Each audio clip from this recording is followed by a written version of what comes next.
Figure it out. Hello, this is Adam Koralik with Figure It Out Productions. The following video is part of our Quick Shoot series.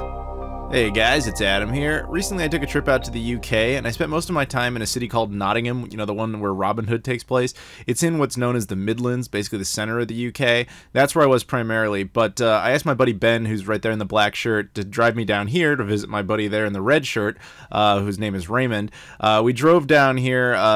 This is Cardiff, or well, it's not actually Cardiff. It's a city called, I believe it's Pontypridd. It's in Wales. Now, I had been to this area 2 years ago, this exact store, but the problem was I knew I wasn't going to be able to do a whole trip down there this time, so I asked him if he'd be cool just bringing us down briefly just for a day, and he was, you know, Ben was all for it, so we came down to basically check out the stores and visit with, you know, some of our buddies here.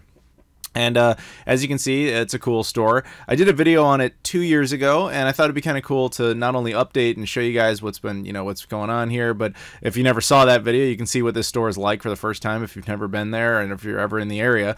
So I'll show you the owners of the store, two of the nicest guys ever, but you'll see them in a minute. So they got, as you saw, there's Wii games, there's a bunch of Dreamcasts in stock, Master System stuff. If you're not familiar with it, Europe got a lot of Master System games that North America never saw. PlayStation 3 stuff and PlayStation 4 stuff. A lot of options there. Very, very cool. I should mention Raymond, the guy in the red shirt, he was in the Back to the Future shirt. If you guys have been watching me for years, you would know him. He used to send me a lot of things, a lot of my older videos from like the first 2 years. He was mentioned a lot, and eventually in 2014 I got to meet him finally. But, you know, just got to hang out with him for a little bit on this particular day. There you go. There's more Master System, and there was some Mega Drive or Genesis up there. And then we got the counter there, this cool like Star Wars tin thing. Look at that, that's Dave. He did that pose in a picture in the previous video like 2 years ago, and I used it as a still. And there's Chris. Yeah, he did that pose when I'm talking about the thumbs up, and he told me a story. He's like, yeah, that picture is now like the most circulated image of him, and people always just come up and do that to him, so I think that's pretty funny. Yeah, so there's their PlayStation 2 section. Obviously, that was a little Super Nintendo kiosk they had there, the PAL Super Nintendo, which looks like the Super Famicom. A lot of PlayStation 2 stuff, which is cool to see. PS1 stuff there. Good selection of that as well. More up top, etc. Very cool, very cool.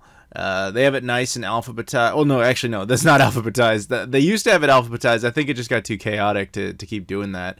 Then, of course, we have TVs for testing stuff out on. And then they got loose carts of NES games. I was keeping an eye out for the PAL NES exclusives, but I didn't notice any of them. Although they had this weird Micro Machines thing there that you might have noticed. It was sitting on top of the NES. I could not find out what the hell that was to save my life. It was like Micro Machines, but it was like on a Game Genie cartridge. Somebody I'm sure out there knows. I would love to know more about it. N64 stuff. Oh, I think that was a Dreamcast extender controller, or maybe that must have been N64 was in the case. I'm just kind of I'm like re-noticing this shit for the first time. Obviously N64 gold case there, and more NES stuff, Super Nintendo stuff. Lots of it, lots of great stuff. I'm not too familiar with any Super Nintendo exclusives that Europe got. I never really paid much attention to it, so if you guys have any recommendations, you know, if I ever get to go there again, I'd love to know, because I never made a list for that. Game Gear stuff. Same thing, actually. I don't know how many Game Gear exclusives there were. I would imagine there were more because of how successful the Master System was over there, but I guess I'm not actually totally sure of that. Beatles Rock Band, PS3, Game Boy Color, Game Boy Advance, original Game Boy, all sorts of stuff there. Action replay stuff, loose carts, as well as boxed versions of games. Lots of options there for you. And just looks like just assorted stuff. Some cool look at that, some cool just standees and stuff. Controller converters, you know, kind of like miscellaneous items, some PC games, and then probably, you know, like what they had of like random, you know, like Atari stuff, and maybe any Commodore type of stuff, or ZX Spectrum type of stuff. Nice selection of Sega Saturn stuff and Dreamcast, as well as Mega CD, aka Sega CD.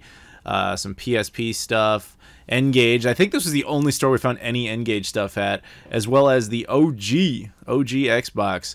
But yeah, that's a quick updated look at Next Level Games, and I guess now the only thing to do is show you my pickups. First, I just really want to thank Ben, aka Shenmue, and his girlfriend for taking my girlfriend and me down there. That was really nice of them. It's a long drive, longer than I remember it being, because I did that drive like 2 years ago. I don't remember it being as long as it was, but yeah, it was a long drive. So again, thank you to them.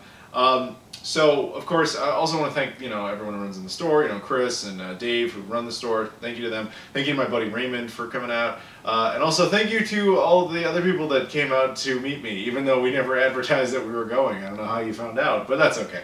It was very nice to meet you nevertheless. So, of course, I got some pickups there, because, come on. So, the irony, though, is I primarily picked up PS2 stuff. And you might be noticing a trend. A lot of the places I went to, I ended up picking up a lot of PlayStation 2 stuff, which was never intended. I was really there for a lot of, I wanted a lot of OG Xbox, but I just wasn't doing that well with OG Xbox. But I kept finding all these PS2 titles that were intriguing for one reason or another. So here's what I ended up with. First, I got World Super Police. Just by looking at it, I could tell we never got this game. You can look at it, that kind of car, that's a Japanese police car, okay, and this game is one of those like simple games that comes out in Japan, and for some reason a lot of them got releases in Europe, but we never got them. So yeah, there you go. It actually looks kind of cool. I mean, I kind of doubt that it is, but it looks okay, so there you go. World War II Tank Battles by Midas. These guys made a ton of exclusives. A lot of World War II games, and from the reviews I read, most of them are shit. They're probably all shit, but nevertheless, I got it anyway, because I'm not going to buy the high-grade quality titles, because I can get a lot of those at home, but you're there for the exclusives, and sadly, a lot of the exclusives are just fucking crap. And the next one I'm going to show you pretty much embodies that concept. This is by the infamous company known as Phoenix. Now, if you've been watching these videos, you've heard me talk about them. There were 800, somehow there were 800 PlayStation 2 European exclusives. And mind you, generally when it comes to PAL exclusives, the high end is like 70. They had 800. And this company alone was responsible for over 100 of them. And Phoenix is notorious for just making pure crap. Like, if their logo's on it, that's a stamp of shit approval. Like, this is a certified piece of crap. And so one of the things they're infamous for doing is they rip off Disney, like, really blatantly. And their games, if you can even call them that, are basically animated movies, largely, that are about 50 minutes long, that just blatantly rip off Disney characters. They're hysterical, though. And then they include like generic like paint mode and stuff like that, using still shots from the film. I use that term incredibly loosely. These things look like they're drawn with a crayon. But anyway, so I found a couple of them there, and I was really happy to get those. It's Pinocchio. Yep. I mean, yeah, it's shit. It looks like it would be some CGI intense thing, but then you look at, like, there's a still shot on the back of Geppetto, and you're like, oh, right, this is just more of that animated crayon crap. And then, Legend of Hercules. Same shit again, just another one of these animated pieces of junk, but I love them. They're so funny. I can't believe these exist. And then finally, I actually got one that was worthwhile. I was genuinely surprised to see this, because I was like, oh shit, that game actually looks like it'll be good. Check it out. Zombie Zone, aka Oni-chan-bara. You guys know that franchise? There was one on the PS2, but it was in Japan and Europe only. We never got this game in North America, at least not on the PlayStation 2. I don't know if the Wii game is also this game. That's just occurring to me right now. If it isn't, and it probably isn't, then this game is a PS2 game that we never saw, and it's another Oni-chan-bara game. Those games are actually pretty cool, so definitely wanted to pick that one up. And finally, there was one thing for the OG Xbox I got, although it wasn't intended, it was just kind of caught my eye. This is the Exploder. Exploder was essentially Game Shark or Action Replay. It was like the UK equivalent of that. Now, in the case of the original Xbox, they couldn't do like a traditional Game Shark. So what they would do is they'd give you this little device, you'd connect it to your computer, and then you would load up modified game saves. And those game saves, you know, depending on what the game is, it could modify it so that like you'd already beaten the game. That way, when you replay it, you know, you have all the infinite money or something, you know, or it's a pre-existing save that somebody made where they had already installed all the cheat codes or whatever, like modified save states basically. At least that was the idea.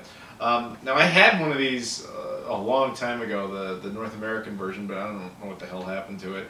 But now it's nice to have this one because it's in a nice tin case. The cool thing though, this thing's legacy now is what it's known for is this is the ultimate way to soft mod your Xbox. Basically, you just connect this, this is a USB device and it has an Xbox memory card on the end. So you plug that into your computer and there are certain game saves you can load on there specifically for Splinter Cell and 007 Agent Under Fire. You load these like modified game saves on there and then you run those games and then you try to basically load up that game save and it will, you know, soft mod your Xbox. It's a little more complicated than that, but essentially this is the primo tool for that function. I don't know if I'll be using it for that because I already have some modded Xboxes, but it's nice to have that option now. So, very cool. So, again, I want to thank everyone at Next Level Games. Thank you everyone who came out. Thank you to Ben and Mrs. Shen Muso. I'm not sure if I'm allowed to say her name or not, so I'm not going to. So anyway, thank you to everybody, and thank you guys for watching. I'll see you all later.